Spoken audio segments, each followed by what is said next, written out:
Trump-Russia dossier is back in the news. This week we learned that members of Special Counsel Robert Mueller's team traveled to meet Christopher Steele, the former British intelligence official who put together that 35-page document alleging Trump-Russia collusion. The Steele dossier is unverified and contains some salacious and very personal claims about Donald Trump's actions in the run-up to the 2016 election. Trump, of course, has denied the allegations in the dossier. On Wednesday, Chairman of the Senate Intelligence Committee, Richard Burr, said that when it comes to the dossier, the committee's investigation has hit something of a roadblock. As it relates to the Steele dossier, unfortunately, the committee has hit a wall. We have, on several occasions, made attempts to contact Mr. Steele, to meet with Mr. Steele, to include personally the vice chairman and myself as two individuals making that connection. Those offers have gone unaccepted. 3 sources dispute that characterization by Senator Burr. NBC News reports that, quote, one source close to Steele said that in late September, Steele relayed to Washington through an associate that Steele, in fact, would be happy to meet with Burr and Senator Mark Warner of Virginia, the committee's ranking Democrat. And joining me now is Rob Reiner, director, activist, and co-founder of the Committee to Investigate Russia. Also with us is David Corn of Mother Jones. And Rob, it is interesting. So we've had now not only those 3 sources who NBC News reported on, but we now have a Senate committee response to the NBC News report, saying that in a joint statement to NBC News, Intelligence Committee leaders said the committee has made multiple requests to meet with Mr. Steele over the last 9 months, including outreach to his attorneys, who remain open to any credible offer to meet with Mr. Steele in Washington or in London. What do you make of it? This is very confusing, and there's some kind of disconnect here because clearly Steele is saying he'll make himself available. There must be some reason why maybe the terms of the meeting are not agreeable to both sides, but I don't know, quite frankly, why that is. And do you have any sourcing on that, David Corn, as to what this disconnect is? Because both of these people can't be right. That's true. We do know a couple of things that are informative here. As I reported last October, Steele has met extensively already with the FBI and shared his memos when he was writing them for Fusion GPS and talked to them about his sources. So the FBI has long been in touch with Chris Steele, even before Robert Mueller took over the investigation. We also know he's being sued, Steele, in England, and they also want him to testify in a case in Florida, a suit against BuzzFeed. He may be somewhat reluctant to talk to committees, and he may be thinking more of the House Republicans or the Judiciary Committee on the Senate side, where there are lots of leaks and where they're trying, this is a thing that's it's a complicated point, but a key point. Republicans are trying to make the Steele memos an issue in saying that it was the product of Democratic fundraising or KGB, or that is FSB, Russian disinformation, and because the FBI used it as part of its investigation of Trump, that poisons the FBI investigation. So they've been gunning for him, and maybe he didn't discern a difference between the House Republican approach, the Senate Judiciary approach, and that of the Senate Republican Intelligence Committee. But now that he's made clear that he will talk to them, probably in England, not here, I hope that the Burr comes back and says, well, we've worked it out. And, Rob, I think that is a key point, too, because if you sort of listen to Burr and you sort of read between the lines of what he's saying, he keeps harping on that the committee would want to know the sources of his information. They want to know who he talked to and also who paid for that information. Well, I mean, you can, they are the Intelligence Committee, after all, and they can go into a SCIF, and that is classified information, and they are bound by law not to reveal classified information. So they can receive that. They have the capability of receiving that. And as David just pointed out, the FBI has already received that, and so has Robert Mueller. So that seems to be worked out. But now the one thing that David mentioned was that they're trying to skew this as being a Democratic attack on Donald Trump. But what we know of this dossier, or the genesis of it, is that it was for Republicans in the primary to go after Donald Trump. Yeah. So it's It's kind of hard to make that case. I want to bring in now intelligence analyst Naveed Jamali and journalist and scholar of authoritarian states Sarah Kendzior. Or Naveed, on the issue of the Trump dossier, there have been some things in it that have already checked out. We know that it did talk about a plot to get into the election and to skew it in the direction of Donald Trump. There's some things in it that are unverified. The question of whether there was an actual conspiracy and cooperation with the Trump campaign. But enough of this raw intelligence is checked out that I would imagine that this dossier is incredibly useful to Bob Mueller. I think you're absolutely right, and I think the other part that disturbs me about the dossier, and to David Corn's credit, he reported this very early on, is the fact that this information was so readily available. What concerns me is we're talking about Mueller, we're talking about investigation to something that occurred a year ago. What are the Russians doing today? And when you think about 2016, the reality is that with this information that came out in the dossier, this was, I don't want to say readily available, but it was somewhat known. Why weren't we able to stop this before the election? Why wasn't there an ability to go and say, this stuff is happening, what can we do to stop it? We just seem to have been completely blindsided by this, and I think it hints at a larger problem besides just the investigation of Donald Trump, which is very much that we've been outmaneuvered by the Russians in terms of counterintelligence. And again, to Rob's credit, bringing light on that question, I don't see from the presser, from the dossier, I don't see anyone saying, how can we fix counterintelligence? And look, this is going to happen again. We know that. It's happening now, and that's the reason we formed the committee to investigate Russia, is because this is a national security issue. Whenever our country's been attacked, whether it's Pearl Harbor or 9/11, we've always come together.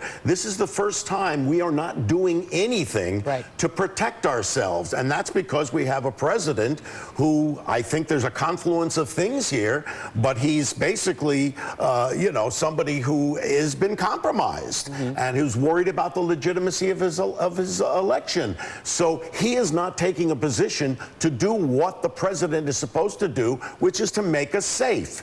We are not being made safe. There's no emphasis on trying to bolster our national security in 2018 and then 2020. And Sarah Kendzior, the fact that he was the beneficiary of this, and by the way, Republicans are now starting to realize that part of the information that was gleaned by the Russians was used against his primary opponents, which is called Republicans. Do you think that because Donald Trump does worry about the legitimacy of his election and was the beneficiary, that essentially we're standing down in terms of what Russia might do going forward?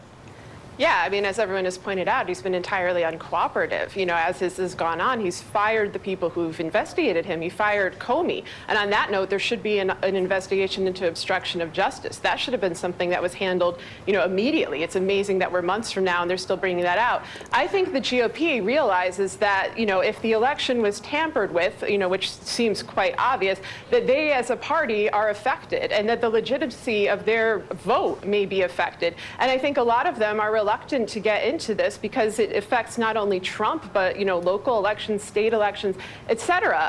But as Naveed has noted, this is not just important for what happened in the past. It's important for what's happening now, and it's important for what's happening in 2018. Because if we don't have any kind of real cybersecurity, if we don't have any good faith investigation of espionage, of conspiracy for cooperation, of all these different facets, then we're never going to solve this problem. We're going to be questioning the integrity and the legitimacy of all our elections going forward. And David Corn, you having the Mother Jones report that there's a difference of opinion between the Senate Intel leaders as to whether or not the last election involved attacks on the actual voting machines. Ron Wyden is disputing this idea from Richard Burr that he's saying he can guarantee that there was no hacking of the machines.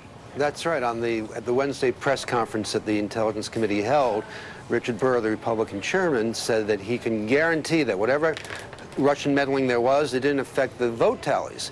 Well, I spoke to Ron Wyden, who is a Democratic member of the Intelligence Committee, and he said, you can't say that. There's been no forensic analysis, there's often no paper trail, and I think a key thing here is that we haven't finished learning what the Russian campaign or covert operation entailed. We're now just discovering almost a year later that there were Facebook ads, and we see the first round with 3,000 ads that reached 10 million people. There may be a lot more. We don't know exactly what happened on Twitter. We don't know what happened with Google. There may be, we do know the Intelligence Committee put out assessment saying that the email hack and release efforts that targeted Hillary Clinton were part of a much wider campaign of information warfare. We don't know how wide that was, And it could well be that probing state voter registration systems, which we now know about do, were all part of something much vaster than we have evidence of to date, which is why it's really important, not just what Mueller does, that you have honest and effective congressional investigations to let us know. And it's unclear whether that's going to happen, Joy. Yeah, and I wonder if you're trying, Rob, with the Committee to Investigate Russia to sort of synthesize this all in one place. I don't know if you find this, but when I talk to people about this case, there's so much information, and it's all so different. You've got the Facebook aspects of it. You've got the actual hacking at the DNC.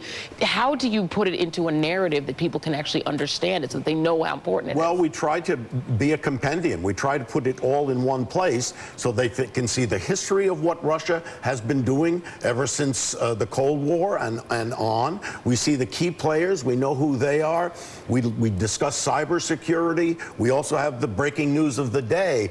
But it's all about trying to secure our country. We've been attacked. And I would add to all of this, we don't even have a head of Homeland Security here. Yeah. I mean, this is like, we're just in the Wild West here, and we have to take care of ourselves. We don't have a president protecting us in this new war battlefield, which is cyber war. And I know that frustrates you, Naveed, because we aren't really, we don't have a plan for 2018 and 2020. Right.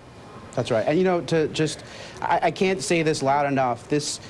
We should focus on Trump. We should focus on the investigation. But the reality is that Vladimir Putin hates democracy. This was an attack against democracy, not just the United States. It was an attack democracy in Germany, in France, in the UK, and now we're seeing in Spain. I can tell you there's one person out of everyone sitting here today who doesn't care what Bob Mueller finds, and that's Vladimir Putin. He has moved on to the next thing. Whatever they did in 2016 is over, and everything that they use will not be used again. Their hate for democracy stands, his intent to come after democracy stands, and he will find other avenues to do this. And if we don't get our head back in the game, this is just going to happen again. It's as simple as that. And Sarah Kendzior, do you agree with that? Because it does seem that there is not a great deal of dread and fear of Russia particularly among Republican voters here. It's hard to get people to see Vladimir Putin. You can't feel it. Yeah. No, they're not. They're acting as if they are completely assured of their win in 2018, which is interesting given that so many of their policies have been condemned and have been broadly unpopular, like Trump Care. And Trump's numbers are very low. He's at a 32% approval rating. I think that an indication of why they're so confident comes in efforts to basically rig that election, whether through things like voter ID laws, this new voter fraud commission that's being created, which is completely groundless, or continued Russian interference. Trump has been collaborating with Russians since he got into office. He gave state secrets to Russian visitors back in May in the Oval Office. He met with Putin twice privately at the G20. He has been continually committing these acts. We look back to 2016, but what I fear is that next year we will be doing a similar retrospective of everything that happened in 2017 that was not addressed at the time. We need to be looking at this now and not just looking back into the past. Rob, are you worried about the next election? Well, I am, and the biggest fear is we, as a country, we can't feel this. It's not like a bomb dropped somewhere. This is a very insidious kind of attack. And the thing that, and we've talked about this, Joy, but great civilizations last anywhere from 250 to 300 years. We're at 241 right now. This thing is eating away at the fabric of our democracy, as Naveed points out. And unless we, with hair on fire, and I don't have much hair, so whatever there should be on fire, we have to really focus on this because our democracy is at stake. Well, it's make no mistake about it. Yeah. Absolutely. And it's asymmetrical warfare, which is why Putin uses it. We have an open media ecosystem.